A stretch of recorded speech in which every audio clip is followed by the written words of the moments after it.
उन योद्धा को नाइट्स कहा गया है।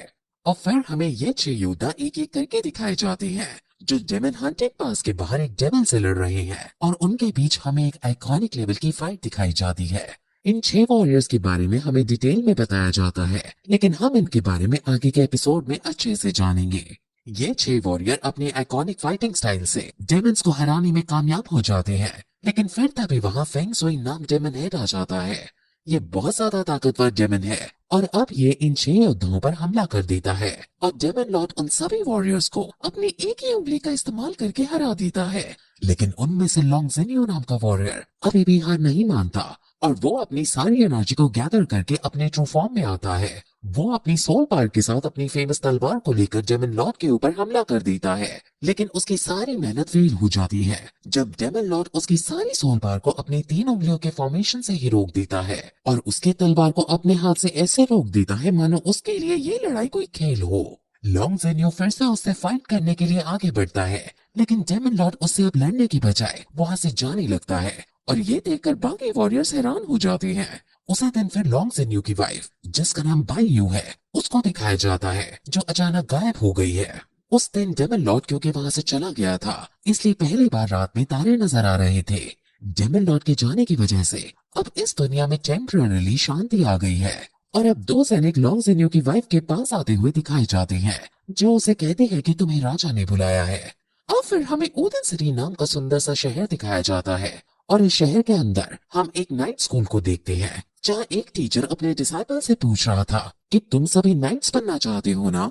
इनको सभी मास्टर ट्रेल कहकर पुकारते हैं, और ये नाइट स्कूल के टीचर हैं। इन्होंने 1 साल तक इन सभी बच्चों को नाइट बनने की ट्रेनिंग दी है, और आज 1 साल बाद इन सभी का एग्जाम है, जिसमें इन सभी को अपनी अपनी सोल पावर का लेवल चेक करना है। जिसके सोल पावर का लेवल कम होगा उसको फेल कर दिया जाएगा, और उसको फिर नाइट नहीं बनने दिया जाएगा। अब जियांग हो नाम का बच्चा आगे आता है और अपनी सोल पावर चेक करता है। वो अपनी तलवार को फुल एनर्जी के साथ एक टावर पर देकर मारता है, और उसकी सोल पावर 13 निकल कर आती है। उसको पास कर दिया जाता है।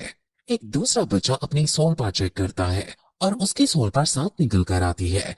क्योंकि उसकी सोल पावर 10 से कम थी, इसलिए उसे फेल कर दिया जाता है। अब ऐसे ही बहुत सारे बच्चे वहां आते हैं, और उनको फेल और पास की कैटेगरी में बांट दिया जाता है। अब वहाँ लॉन्ग हाओशैन नाम का बच्चा आगे आता है, और यही इस सीरीज का प्रोगैनिस्ट है।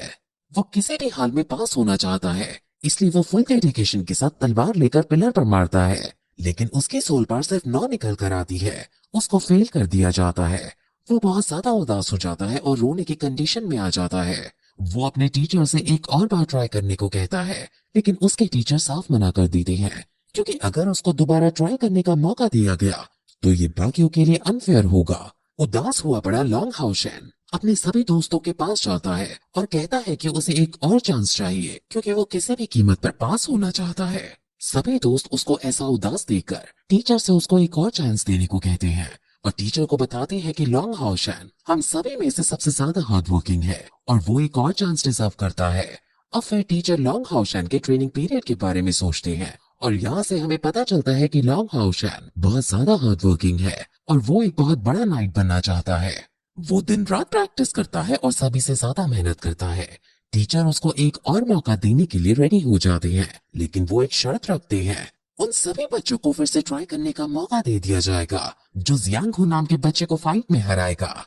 सभी बहुत खुश हो जाते हैं, और लॉन्ग हाओशैन जियांग से लड़ने के लिए आगे आता है। उन दोनों के बीच स्वॉर्ड फाइट शुरू होती है, और हमें पता चलता है कि भले ही लॉन्ग हाओशैन की सोल पावर कम है, लेकिन उसकी फाइटिंग एबिलिटीज बहुत ज्यादा अच्छी है। उनके बीच हमें आइकॉनिक लेवल की स्वॉर्ड फाइट देखने को मिलती है, और लड़ते लड़ते हमें नाइट्स के 10 रूल्स भी बताए जाते हैं। वो 10 रूल्स हैं: courtesy, honesty, affection, bravery, justice, victim, honour, perseverance, virtue. अब लड़ते लड़ते लॉन्ग हाओशैन जियांग को अपनी बुद्धि और अपनी स्किल्स की मदद से हरा देता है, और लड़ते लड़ते ही फिर वो पिलर पर अपनी तलवार मारता है, और उसके सोल पावर अब 11 निकल कर आती है। सभी बहुत ज्यादा खुश होते हैं और उसे पास कर दिया जाता है। और फिर ऐसे ही बाकी बच्चे भी जियांग से लड़ते हैं और अपनी सोल पावर फिर से चेक करते हैं। टीचर भी हालांकि कंफ्यूज हो जाते हैं कि आखिर पहले लॉन्ग हाओशैन की सोल पावर कम क्यों आई। अब फिर स्कूल से थोड़ी दूर के जंगल पर हमें एक नकाबपोश लड़की भागते हुए दिखाई जाती है, जो 3 सैनिकों से बचते हुए भाग रही थी। वो सैनिक कम भेड़िए थे और वो असल में थे कौन, ये हमें आगे पता चलेगा। वो सैनिक अलग अलग तरह से लड़की पर हमला कर रहे थे, लेकिन लड़की उनसे बचते हुए वहां से भाग रही थी।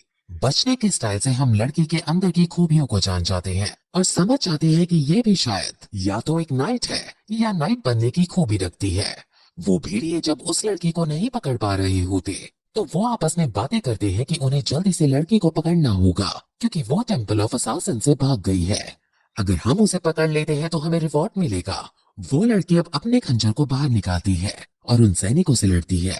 लड़की लड़ने में बहुत अच्छी है और वो कई सैनिकों को हरा भी देती है, लेकिन इस बीच उसे खुद चोट लग जाती है और इस वजह से वो जब थोड़ी कमजोर पड़ती है तो एक सैनिक आसमान में उछलकर उसे मार देता है और फिर सीन यही कट हो जाता है। अब फिर स्कूल में सभी बच्चे वापस जाने लगते हैं और जाते जाते टीचर लॉन्ग हाउसन को लिक्विड टॉनिक देता है।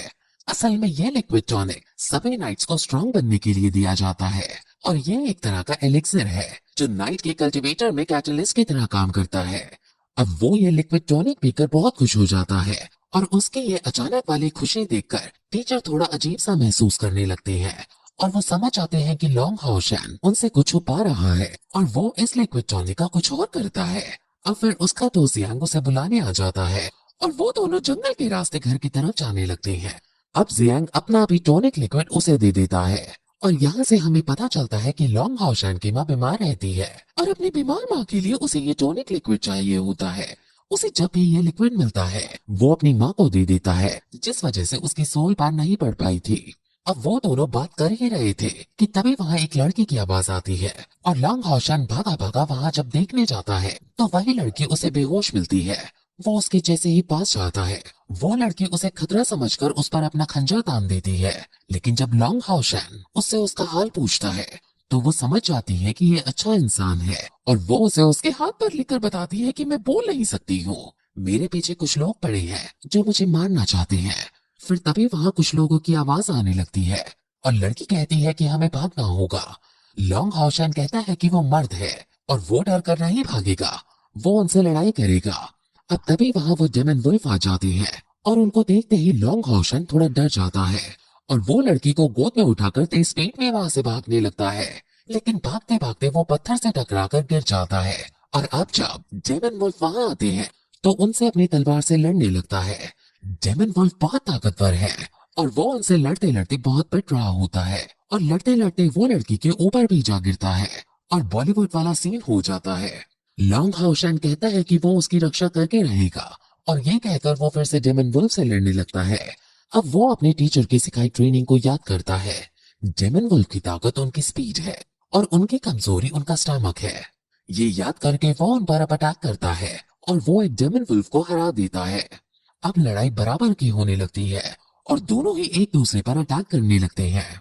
डेमन वुल्फ अकेला ही बहुत स्ट्रांग होता है और यहाँ तो ये 3-3 थे और लॉन्ग हाउसन इन पर अब एक एक करके हमला करने का डिसाइड करता है, लेकिन जैसे ही वो उन पर हमला करता है तो काउंटर ऑरा की वजह से वो खुद ही दूर जाकर गिरता है।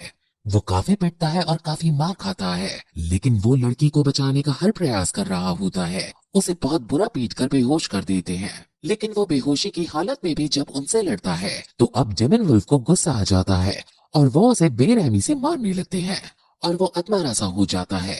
एक डेमन वुल्फ अब उसे उसकी गर्दन से उठाता है और उसे मारने ही वाला होता है कि तभी लॉन्ग हाउसन अपनी लड़की की ही तलवार को इतनी जोर से उसकी गर्दन पर मारता है कि उसकी गर्दन फट जाती है और एक डेमन वुल्फ वहीं मर जाता है।